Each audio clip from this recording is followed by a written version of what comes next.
Behind the golden gates of Buckingham Palace, where centuries of royal secrets have been whispered through marble corridors, a conversation was taking place that would shake the very foundations of the British monarchy.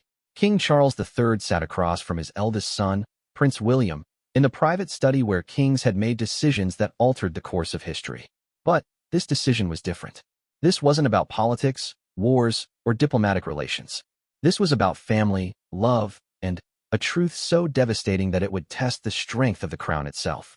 The morning newspapers had been filled with the usual royal coverage, charity events, state dinners, and speculation about upcoming tours. Royal watchers had noticed something in recent weeks, though they couldn't quite put their finger on it. There had been canceled appearances, hushed conversations between staff members, and a certain heaviness in the air whenever the Princess of Wales was mentioned. What the public didn't know was that behind the smiles and perfectly orchestrated public appearances, the royal family was grappling with news that would change everything they thought they knew about their future. As father and son prepared to step before the cameras and address the nation, neither could have imagined how this single announcement would rewrite the story of the modern monarchy, challenge everything the public believed about their beloved princess, and reveal a truth so profound that it would echo through generations of royal history yet to come. The autumn morning began like any other at Kensington Palace, with Catherine, Princess of Wales, preparing for what seemed to be another routine day of royal duties.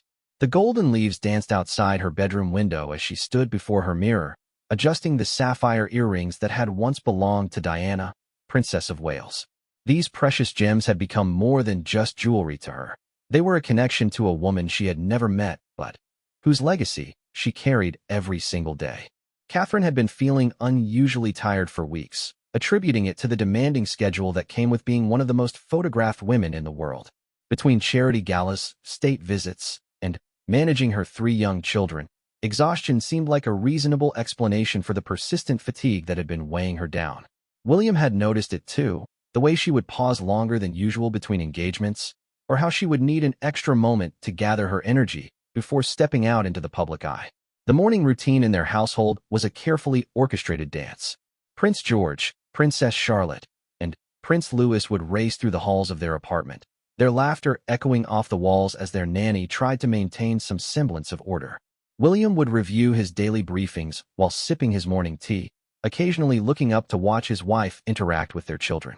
There was something different about her lately, something he couldn't quite identify, but he pushed the thought aside, assuming it was simply the weight of their increasing royal responsibilities. Dr. Sarah Mitchell, the royal physician, had been Catherine's trusted medical advisor for over 5 years. She was known for her discretion and her ability to provide care while maintaining the absolute confidentiality that royal life demanded. When Catherine had called her for a private consultation, requesting that the meeting take place away from the usual medical facilities at the palace, Dr. Mitchell knew this was not a routine visit. They met at a private clinic in central London, one known for treating high-profile patients who required complete anonymity. The consultation room was sterile and impersonal, a stark contrast to the opulent surroundings Catherine was accustomed to. As she sat on the examination table, wearing a simple hospital gown instead of her usual designer clothing, she felt vulnerable in a way that reminded her of her early days as a royal, when every aspect of her life was being scrutinized and evaluated. Dr. Mitchell's gentle manner had always put her at ease, but today there was a gravity to the appointment that made Catherine's heart race. The tests Dr. Mitchell ordered were comprehensive, far more extensive than Catherine had expected. Blood work, scans, and various other examinations stretched the appointment well beyond its scheduled time. As Catherine waited for the results, she found herself thinking about her children and wondering how to explain another absence from their evening routine. The guilt of keeping secrets from her family was already weighing heavily on her mind, even though she wasn't yet sure what those secrets might reveal. When Dr. Mitchell returned with the preliminary results, her expression was carefully neutral, the kind of professional composure that medical professionals develop when delivering difficult news. She asked Catherine to sit down, a request that immediately sent alarm bells ringing in the princess's mind. In her years of medical consultations, Dr. Mitchell had never asked her to sit for routine results. The words that followed seemed to hang in the air like a heavy fog. Dr. Mitchell spoke slowly and clearly, explaining each finding with clinical precision while also providing the emotional context that Catherine would need to process this life-changing information. The diagnosis was not one that anyone would ever prepare for, and certainly not one that a member of the royal family would expect to face while still in their early 40s. Catherine listened in stunned silence as Dr. Mitchell explained the implications of the diagnosis, the treatment options available, and the timeline they would likely be working with. The medical terminology washed over her like a foreign language, even though she understood each word individually. It was the combination of these words, the way they formed sentences that would reshape her entire future, that made them feel surreal and impossible to comprehend. As the appointment concluded, Catherine found herself in the strange position of having to return to her royal duties while carrying this monumental secret. Dr. Mitchell emphasized the importance of sharing this information with William and the immediate royal family as soon as possible, both for emotional support and to begin planning for the adjustments that would need to be made to her public schedule and royal commitments. The drive back to Kensington Palace felt longer than usual, each traffic light providing another moment for the reality of her situation to sink in. Catherine watched London pass by through the tinted windows of her car, seeing the ordinary people going about their daily lives, and wondering how her own life had just become so extraordinarily complicated. The weight of her royal position had always been significant, but now it felt almost crushing as she considered how this private medical matter would inevitably become a public concern. When she arrived home, the familiar sounds of her children's voices and William's presence in his study provided a momentary comfort. For a few minutes, she could pretend that everything was still normal, that the conversation with Dr. Mitchell had been just another routine checkup. But as she looked at her family, she knew that their lives were about to change in ways that none of them could have imagined. That evening, after their children had been tucked into bed and the palace staff had retreated to their quarters, Catherine sat in the private sitting room with William, trying to find the words to begin a conversation that she had never thought she would need to have. The fire crackled in the fireplace, casting dancing shadows on the walls lined with family photographs and official portraits that told the story of their life together. William noticed immediately that something was wrong. In their years of marriage, he had learned to read the subtle changes in Catherine's demeanor, the way she would hold her shoulders when she was carrying a burden, or the particular look in her eyes when she was struggling with something significant. Tonight, all of those signs were present in a way that made his heart race with concern. As Catherine began to speak, her voice barely above a whisper, William felt the world around them start to shift. The words she spoke were simple and direct, but their impact was profound and immediate. This was not a conversation about schedules or royal duties or family plans. This was about survival, about time, and about facing an uncertain future together while maintaining their responsibilities to their children and to the crown. The silence that followed Catherine's revelation stretched between them like an ocean.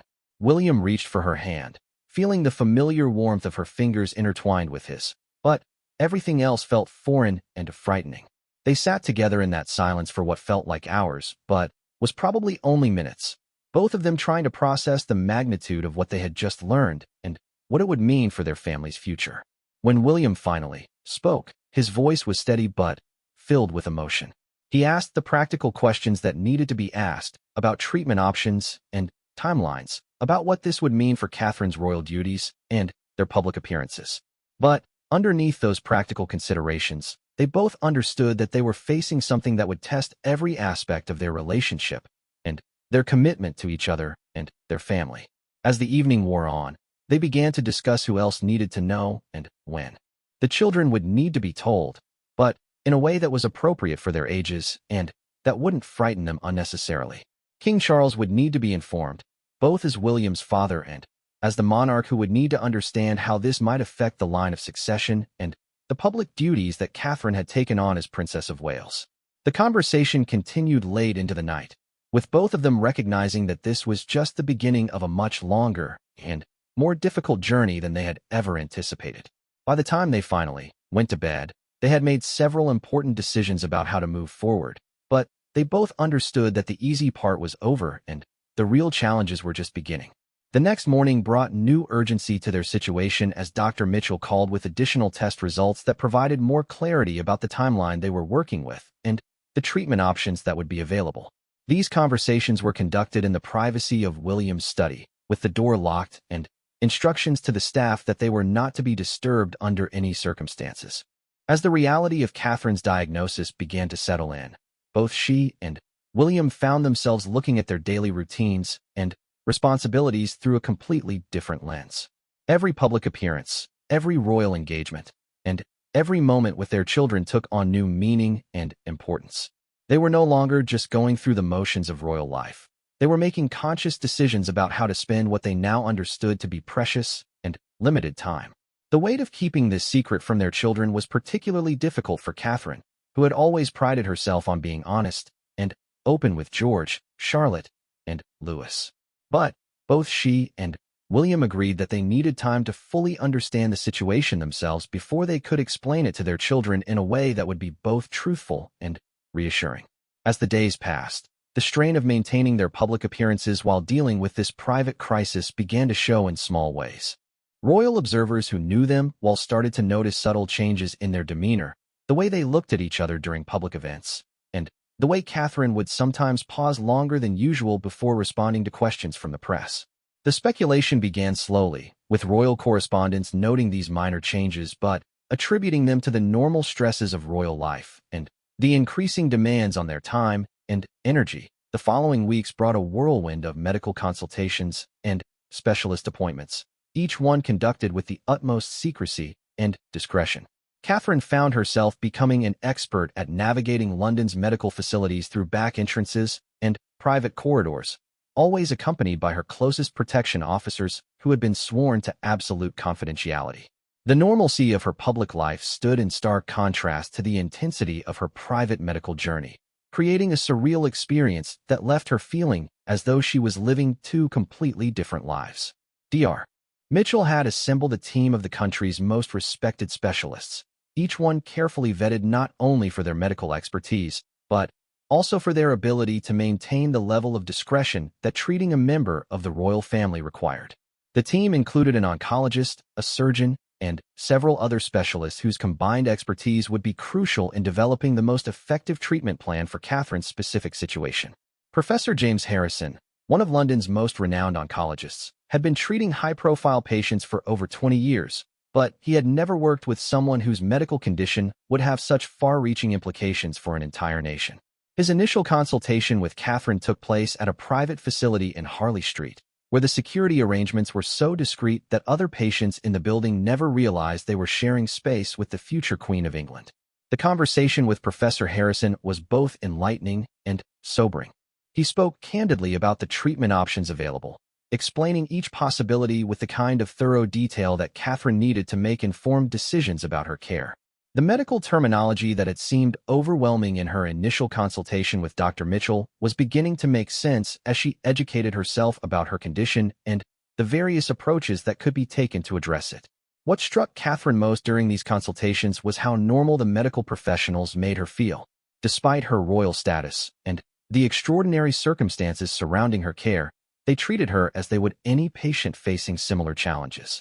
This normalcy was both comforting and strange, reminding her that illness doesn't discriminate based on titles or social position, and that she would need to approach her treatment with the same determination and courage that any patient would need to muster. The treatment plan that emerged from these consultations was aggressive but hopeful. Professor Harrison emphasized that while her diagnosis was serious, it had been caught relatively early, and the treatment options available offered good prospects for a positive outcome.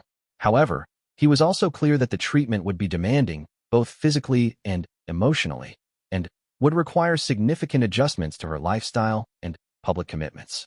Meanwhile, William was struggling with his own emotional response to Catherine's diagnosis while simultaneously trying to maintain his public duties and support his wife through her medical journey.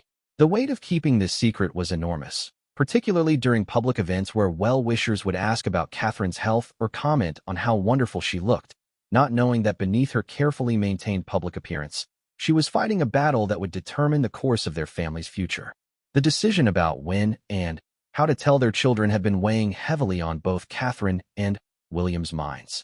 They had consulted with child psychologists and family therapists about the best approach, understanding that their children's ages and personalities would require different strategies for sharing this difficult information. Prince George, at his age, would be able to understand more of the medical details, while Princess Charlotte and Prince Louis would need the information presented in simpler terms that focused on the love and support that would surround their mother during her treatment. The conversation with their children took place on a quiet Sunday afternoon at their country home, Anmer Hall, away from the formal atmosphere of Kensington Palace and the potential for interruptions from royal duties. Catherine and William had prepared for this conversation extensively, rehearsing how they would explain the situation in terms that would be honest but not frightening, and that would emphasize the strong support system that their family had access to. Prince George's reaction was mature beyond his years, asking thoughtful questions about the treatment process and wanting to understand how he could help support his mother during this difficult time. His protective instincts toward his family were already well developed, and Catherine could see him processing this information through the lens of his future role as a potential heir to the throne, understanding even at his young age that family challenges would always intersect with their public responsibilities. Princess Charlotte's response was more emotional, needing physical comfort and reassurance that her mother would still be available for all the important moments in her life. Her questions focused on practical matters. Would Catherine still be able to attend her school events? Would they still have their special mother-daughter traditions? And would the family's routines change significantly during the treatment period? Prince Louis, being the youngest, had the most difficulty understanding the full implications of what his parents were telling him, but he responded to the emotional tone of the conversation and the extra attention and affection that both Catherine and William were providing. His innocent questions and natural resilience provided moments of lightness during an otherwise heavy conversation, reminding his parents of the importance of maintaining joy and normalcy in their family life despite the challenges ahead. After speaking with their children, Catherine and William knew that the next crucial conversation would be with King Charles. As both William's father and the monarch, Charles needed to understand not only the personal implications of Catherine's diagnosis, but also how it might affect the public duties and responsibilities that she had taken on as Princess of Wales. This conversation would also need to address the practical considerations of how her treatment schedule might impact the royal calendar and the various charitable organizations that depended on her patronage. The meeting with King Charles took place at Clarence House, in the private study where he conducted his most sensitive conversations. Charles had noticed the changes in Catherine's appearance and demeanor over recent weeks, and William's request for an urgent private meeting had confirmed his suspicions that something significant was happening within his family. His reaction to the news was a complex mixture of concern for Catherine as a beloved family member and awareness of the broader implications for the monarchy.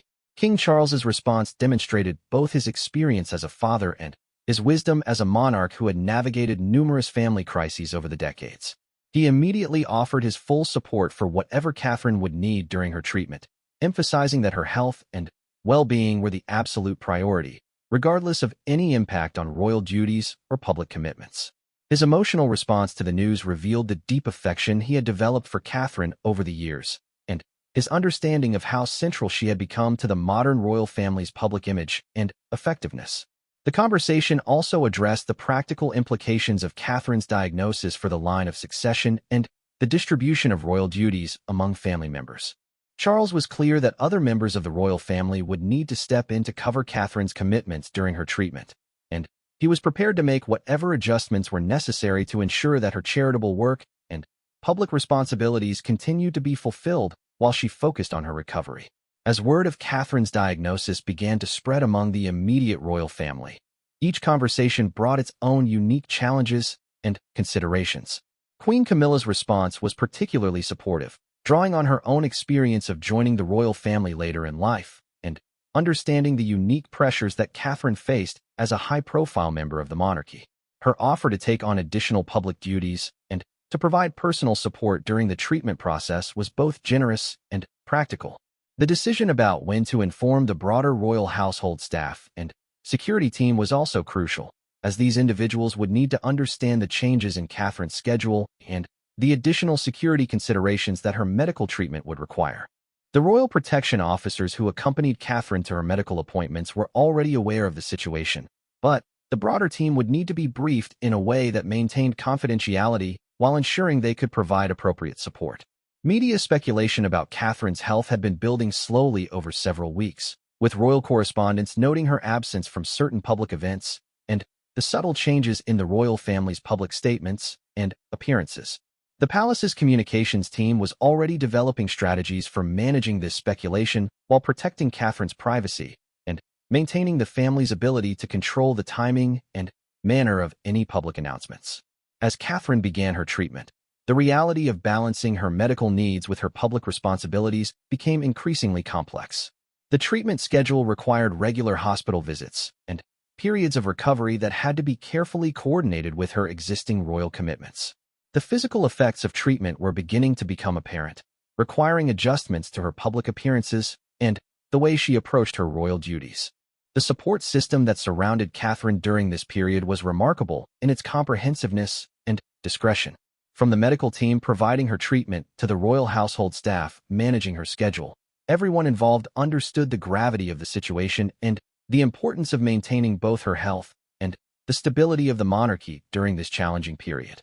William's role during this time was particularly demanding, as he tried to balance his support for Catherine with his own royal duties and responsibilities as a father to their 3 children. His public appearances became exercises in carefully controlled emotion, maintaining the composure expected of a future king while privately dealing with the fear and uncertainty that came with watching his wife face such a serious illness. The impact of Catherine's diagnosis extended beyond the immediate family to affect the broader network of charitable organizations and public institutions that depended on her patronage and support. Many of these organizations had built their programs and events around her involvement, and her reduced availability required careful coordination and communication to ensure that their important work could continue during her treatment period. As the weeks passed, the challenge of maintaining the secret became increasingly difficult, particularly as Catherine's treatment began to have visible effects that would be difficult to hide during public appearances. The palace's strategy involved carefully managing her public schedule, selecting events that were most important to her personally and professionally, while postponing or reassigning others to different members of the royal family.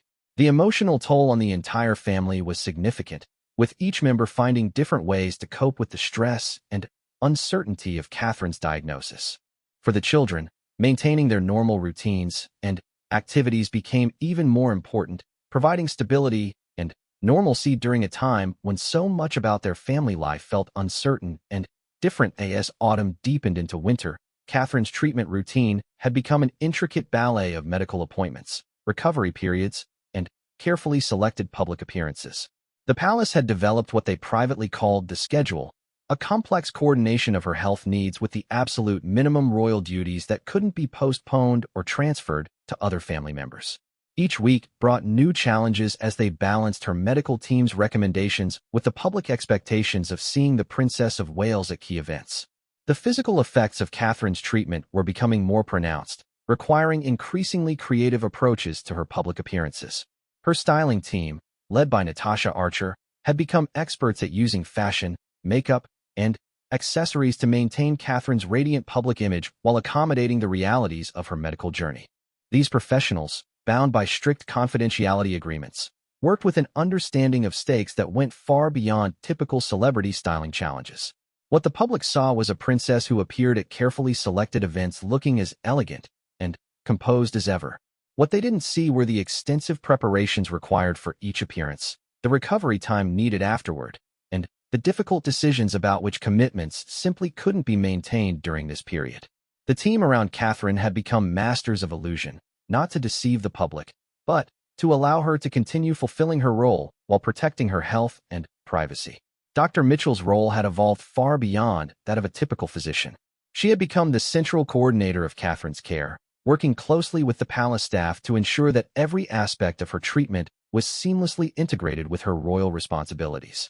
The twice-weekly medical reviews had become strategy sessions that included not just medical updates, but discussions of upcoming royal events, travel requirements, and the physical demands of various public duties. The relationship between Catherine and her medical team had deepened into something approaching friendship, built on mutual respect and shared commitment to her recovery. Professor Harrison often remarked privately that he had never worked with a patient who approached treatment with such grace and determination while managing such extraordinary external pressures. Catherine's questions were always thoughtful and well-researched, and her compliance with treatment protocols was exemplary despite the complications introduced by her public role. During this period, William's evolution as both a husband and a future king became particularly evident. His public appearances took on new dimensions as he began covering some of Catherine's traditional responsibilities while maintaining his own full schedule of royal duties. The additional workload was immense, but those close to him observed a new depth and maturity in his approach to royal service, as though the personal crisis had clarified his understanding of duty and leadership. The children's adaptation to their mother's illness revealed their individual personalities in new ways. Prince George had taken on a protective role within the family, often checking on his mother's well-being and asking thoughtful questions about her treatment. His natural leadership qualities were emerging as he helped maintain normalcy for his younger siblings while demonstrating remarkable emotional maturity for someone his age. Princess Charlotte had responded to the uncertainty by becoming even more attentive to family dynamics, often surprising her parents with her perceptive observations about their emotional states. Her artistic talents had become an outlet for processing her feelings about her mother's illness, creating drawings and paintings that reflected both her concerns and her hope for Catherine's recovery. Prince Louis, with the resilience typical of young children, had adjusted to the changes in their family routine with remarkable adaptability. His innocent joy and energy provided crucial moments of lightness during difficult periods, reminding the entire family of the importance of maintaining happiness and playfulness despite their challenges. The extended royal family had rallied around Catherine and William in ways that demonstrated the strength of their familial bonds beyond the formal structures of monarchy. Princess Anne had quietly taken on additional public duties, bringing her characteristic no-nonsense approach to filling gaps in the royal calendar. Prince Edward and Sophie, Countess of Wessex, had increased their involvement with several of Catherine's charitable patronages, ensuring continuity of support for causes close to her heart. King Charles's response to his daughter-in-law's illness had been both personally supportive and strategically wise. His decades of experience in managing royal crises had proven invaluable in developing approaches that protected Catherine's privacy while maintaining public confidence in the stability and continuity of the monarchy. His decision to take on a more visible role in several of Catherine's traditional areas of work, particularly those involving children and families, had been both practical and symbolic. Queen Camilla's support had been particularly meaningful to Catherine, offering a perspective that combined royal experience with the understanding of someone who had joined the family from outside. Their private conversations had become a source of strength for Catherine, providing emotional support and practical advice about managing the intersection of personal challenges with public responsibilities. The palace communications team, led by the most experienced royal press secretaries, had been working on multiple scenarios for eventually sharing Catherine's diagnosis with the public. The complexity of this communication challenge was unprecedented in modern royal history, requiring strategies that would be honest and transparent while protecting the family's privacy and maintaining appropriate boundaries around medical information. Media speculation had continued to build throughout this period, with royal correspondents noting Catherine's reduced public schedule and the subtle changes in the royal family's communication patterns. The palace's strategy of neither confirming nor denying these speculations while gradually adjusting Catherine's public presence had been largely successful in managing public curiosity while buying time for the family to adapt to their new reality. The charitable organizations under Catherine's patronage had been managed with particular care during this period. Private briefings with key leaders of these organizations had ensured their understanding and support while maintaining the confidentiality of her medical situation. Many of these organizations had stepped up their own efforts, understanding that their royal patron was facing personal challenges that temporarily limited her availability. International implications of Catherine's illness had also required careful consideration. As one of the most recognizable faces of the British monarchy on the global stage, her reduced international travel and diplomatic activities had needed to be managed in ways that didn't raise concerns among allied nations or compromise important diplomatic relationships. Other senior royals had quietly assumed some of these international responsibilities. The treatment itself had been progressing according to Professor Harrison's expectations, with regular monitoring showing positive responses to the therapeutic protocols. However, the timeline for full recovery remained uncertain, and both Catherine and William had learned to adjust their expectations and planning to accommodate the unpredictable nature of her treatment journey. Personal relationships outside the royal family had also been affected by Catherine's diagnosis. Her close friendships, particularly with those who had known her since before her marriage to William, had become crucial sources of emotional support. These friends, sworn to secrecy, provided normalcy and perspective that helped Catherine maintain her sense of self beyond her royal identity. The impact on Catherine's relationship with William had been profound and largely positive, despite the stress and uncertainty they were facing together. The crisis had stripped away many of the formal aspects of their public relationship, revealing and strengthening the authentic partnership that formed the foundation of their marriage. Their private conversations had become deeper and more honest, addressing not just the immediate challenges but their long-term hopes and fears for their family's future. As winter progressed toward spring, the question of when and how to make Catherine's diagnosis public had become increasingly urgent. The gap between her private reality and her public image was becoming harder to maintain, and both Catherine and William recognized that they were approaching a point where transparency would be necessary, both for their own emotional well-being and for maintaining the trust and confidence of the public they served. The decision-making process around this announcement involved not just the immediate royal family, but also senior government officials who needed to understand how the news might affect public confidence and international perceptions of British stability. These conversations took place at the highest levels of discretion, involving only those whose advice and support would be absolutely crucial in managing the public response to Catherine's diagnosis. Preparations for the eventual announcement had begun in earnest, with multiple departments of the palace working on everything from the specific wording of public statements to the coordination of follow-up communications and the management of increased media attention. The complexity of these preparations reflected the reality that Catherine's announcement would be far more than a medical update. It would be a moment that could define public understanding of the royal family for years to come. The emotional preparation for going public with her diagnosis had become as important as the logistical planning. Catherine had been working with counselors who specialized in helping public figures manage health crises, learning strategies for maintaining her emotional well-being while facing unprecedented levels of public scrutiny and sympathy.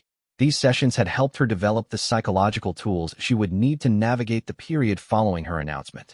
William's preparation had focused on understanding his role as both Catherine's primary supporter and as a public figure who would need to help the nation process this news. His training in crisis communication had taken on new urgency and personal significance as he prepared to help manage one of the most challenging periods in modern royal history. As the family moved closer to making Catherine's diagnosis public, they had found strength in their shared commitment to facing this challenge together, with honesty and courage that honored both their private values and their public responsibilities. The journey ahead remained uncertain, but they faced it with the support of their family, their medical team, and their deep love for each other. The decision to make Catherine's diagnosis public had reached a critical juncture as spring approached. The winter months had provided the family with precious time to adjust to their new reality, establish treatment routines, and prepare emotionally for the inevitable moment when their private struggle would become a matter of public concern. The weight of this decision rested not just on Catherine and William, but on the entire institution of monarchy and its relationship with the British people. King Charles had called a private family meeting at Windsor Castle, away from the daily pressures of London and the constant presence of media attention that surrounded their primary residences. The setting was deliberately chosen for its historical significance and the sense of continuity it represented. In the same rooms where generations of monarchs had faced their greatest challenges, the current royal family would make decisions that would shape their legacy for decades to come. The gathering included only the most senior family members: King Charles, Queen Camilla, William, Catherine, and Princess Anne, whose practical wisdom had proven invaluable during previous royal crises. The conversation that took place over several hours was both intensely personal and profoundly institutional, addressing the human dimension of Catherine's illness while also considering its implications for the crown and the nation. Catherine herself had insisted on leading much of this discussion, demonstrating the strength and clarity of thought that had characterized her approach to her diagnosis from the beginning. She had prepared extensively for this conversation, working with her medical team to understand exactly what information could and should be shared publicly, and with communications experts to develop messages that would be both honest and appropriate for different audiences. The medical update that Catherine provided to her family was cautiously optimistic. Professor Harrison's latest assessments indicated that her treatment was proceeding well, with positive responses to the therapeutic protocols and no unexpected complications. However, he had also been clear that the recovery process would be lengthy and would require continued adjustments to her public schedule and royal duties for the foreseeable future. What emerged from this family meeting was a comprehensive strategy for announcing Catherine's diagnosis that balanced transparency with privacy, honesty with hope, and personal authenticity with royal dignity. The approach they developed would involve multiple phases of communication, starting with a carefully crafted personal statement from Catherine herself, followed by more detailed information about her treatment and prognosis, and concluding with a clear explanation of how her royal duties would be managed during her recovery.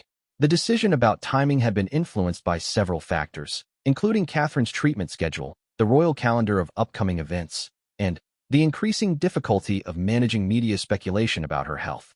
Easter was approaching, a significant period in the royal calendar that typically involved multiple public appearances and ceremonial duties. Rather than attempt to maintain appearances during this high-profile period, the family decided that the announcement should be made beforehand, allowing for honest communication about Catherine's limited availability. Catherine had insisted that she personally write the statement that would first inform the public of her diagnosis. This decision reflected both her desire to control the narrative around her illness and her understanding that the way this news was delivered would set the tone for all subsequent communication. She spent several days crafting a message that was personal yet appropriate for public consumption, honest about her situation, while maintaining the optimism that had characterized her approach to treatment. The statement she created was remarkable for its directness and emotional authenticity. Rather than hiding behind medical euphemisms or royal formality, Catherine chose to speak directly to the British people about her diagnosis, her treatment, and her determination to recover fully while continuing to serve as Princess of Wales to the best of her abilities. The tone was neither overly optimistic nor discouraging, but rather reflected the realistic hope that had sustained her throughout her medical journey. William's role in the announcement process had been carefully considered and planned. While Catherine would deliver the primary message, William would provide his own statement that addressed his perspective as both her husband and as a future king facing this challenge alongside his wife. His message would need to acknowledge the personal impact of Catherine's illness on their family, while also providing reassurance about the stability and continuity of the royal family during this difficult period. The coordination required for the announcement was unprecedented in its complexity and scope. The palace communications team had developed detailed timelines that would ensure the information reached key audiences in the appropriate sequence, starting with senior government officials and Commonwealth leaders, followed by the general public through multiple media channels simultaneously. The goal was to prevent any miscommunication or speculation that could arise from uneven distribution of information. International implications of the announcement had required extensive consultation with diplomatic advisors and foreign ministry officials. Catherine's global profile meant that news of her illness would have worldwide impact, requiring coordination with British embassies and high commissions around the world to ensure that international partners and allies received accurate information and appropriate context about the situation. The medical aspects of the public announcement had been carefully reviewed by Professor Harrison and the entire treatment team to ensure that all information shared would be accurate, appropriate, and helpful rather than harmful to Catherine's ongoing care. They had developed guidelines for what details could be shared publicly and what information needed to remain private to protect both Catherine's medical privacy and the effectiveness of her treatment. Preparation for the media response to Catherine's announcement had involved scenario planning for every conceivable reaction, from overwhelming public sympathy to invasive media coverage to conspiracy theories and misinformation. The communications team had prepared responses to likely questions, established protocols for managing media requests, and developed strategies for maintaining appropriate boundaries around Catherine's privacy during her continued treatment. The impact on their children had remained a primary concern throughout the planning process. George, Charlotte, and Louis would need to be prepared for the changes that would come with their mother's diagnosis becoming public knowledge. This included everything from increased security measures to questions from schoolmates to seeing their family situation discussed in media outlets around the world. Special consideration had been given to preparing Prince George for his unique position as a future heir to the throne. At his age, he was beginning to understand the complexities of royal life and the ways in which personal and public responsibilities intersected. The announcement of his mother's illness would be his first real experience of how family challenges could become matters of national concern, requiring careful guidance to help him process both the personal and institutional implications. The charitable organizations under Catherine's patronage had been discreetly briefed in advance of the public announcement, allowing them to prepare their own responses and to understand how their work with the princess might be affected during her recovery period. Many of these organizations had expressed remarkable support and understanding, offering to adjust their expectations and timelines to accommodate Catherine's health needs while maintaining their commitment to the causes she championed. Public health experts had been consulted about the potential impact of Catherine's announcement on cancer awareness and treatment-seeking behavior among the general population.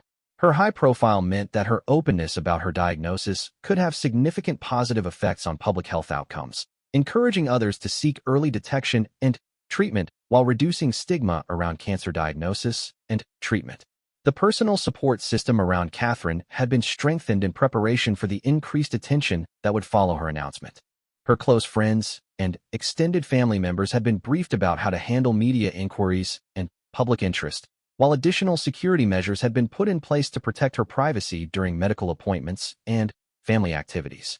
As the announcement date approached, Catherine had spent considerable time in reflection and preparation, both emotionally and practically. She had worked with counselors to prepare for the range of public reactions she might receive, from overwhelming support to unwanted advice to invasive curiosity about her medical details. This preparation had helped her develop the mental and emotional tools she would need to navigate the period following her announcement. The relationship between Catherine and William had continued to deepen throughout this period of preparation, with both of them recognizing that the public announcement would mark a new phase in their journey together. They had discussed extensively how they would support each other through the increased public attention while maintaining the authenticity and strength that had characterized their response to her diagnosis from the beginning.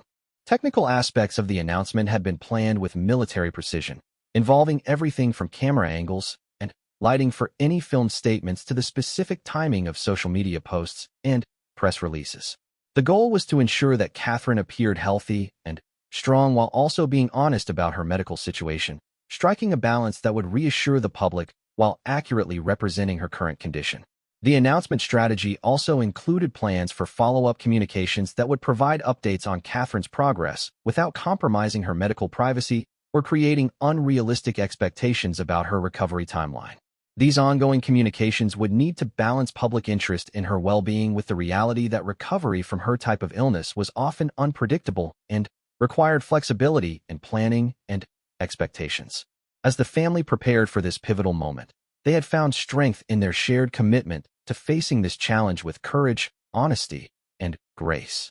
The announcement of Catherine's diagnosis would mark not just a moment of transparency about her health, but also a demonstration of the values and character that defined their approach to royal service and family life. The morning of the announcement dawned crisp and clear, with spring sunlight streaming through the windows of Kensington Palace as Catherine prepared for what would become one of the most significant days in modern royal history. She had chosen to film her statement in the private gardens of their home, surrounded by the daffodils and early cherry blossoms that symbolized renewal and hope. The setting was deliberately intimate and personal, reflecting her desire to speak directly to the British people from her heart rather than from behind the formal barriers of royal protocol. Catherine's appearance had been carefully considered to strike the right balance between looking healthy and strong while also being authentic about her current situation.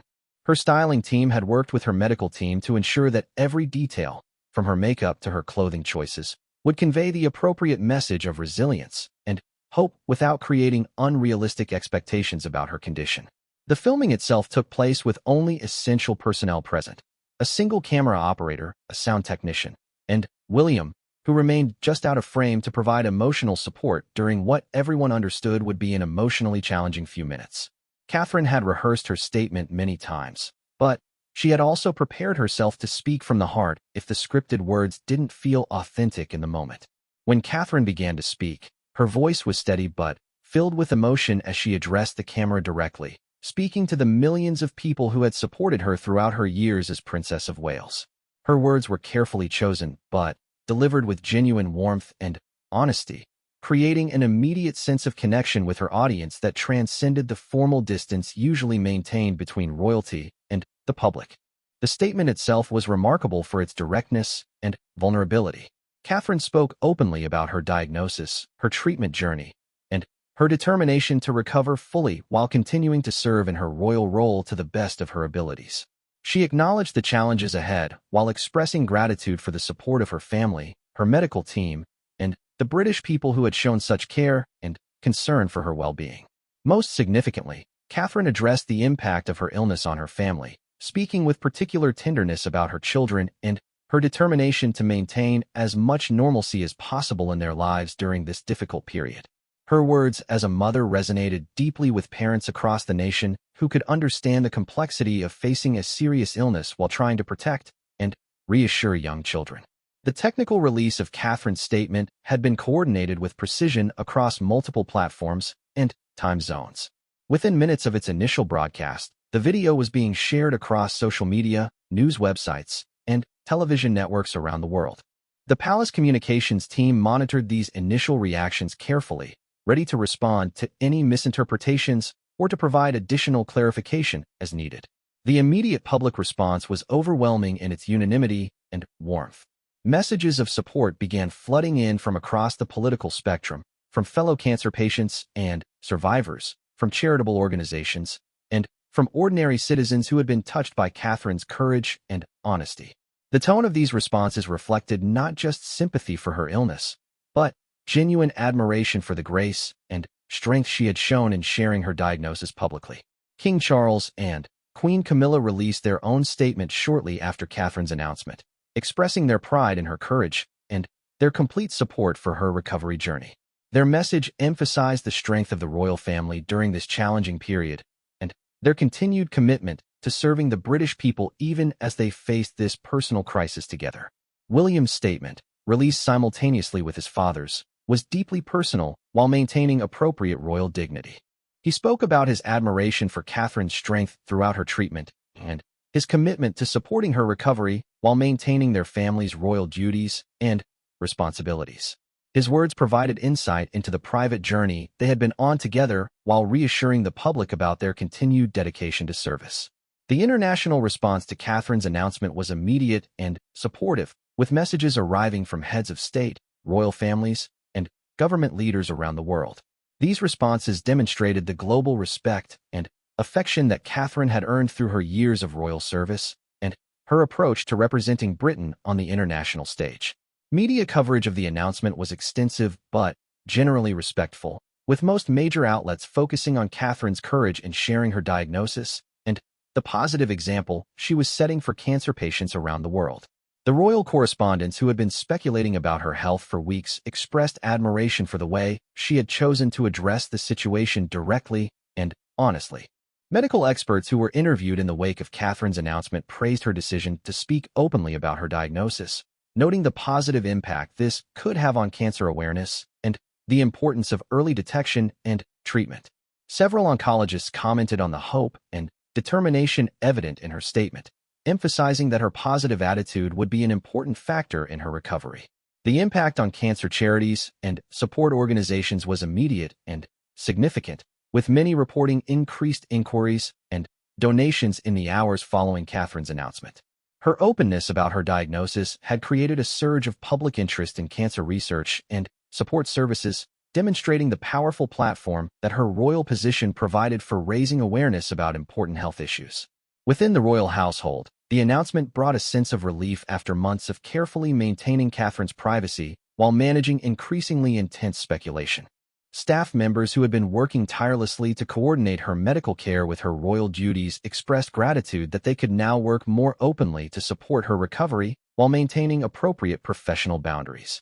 The children's schools had been briefed in advance of the announcement, ensuring that George, Charlotte, and Louis would have appropriate support and protection from any unwanted attention or inappropriate questions from classmates or other parents. The school's responses demonstrated the same discretion and care that had characterized all aspects of managing Catherine's diagnosis. Public health officials noted an immediate increase in cancer screening appointments and inquiries about early detection following Catherine's announcement. Her emphasis on the importance of early detection and treatment had clearly resonated with the public, creating what medical professionals described as the Catherine effect on health awareness and action. The announcement also sparked important conversations about work-life balance, the right to medical privacy, and the unique challenges faced by public figures dealing with health crises. Catherine's approach to sharing her diagnosis while maintaining appropriate boundaries around her medical details was widely praised as a model for how public figures could handle such situations. In the days following the announcement, Catherine maintained a carefully managed schedule of limited public appearances, demonstrating her commitment to her royal duties while also being honest about her reduced capacity during treatment. These appearances were brief but meaningful, allowing the public to see her in person while respecting her need for rest and recovery.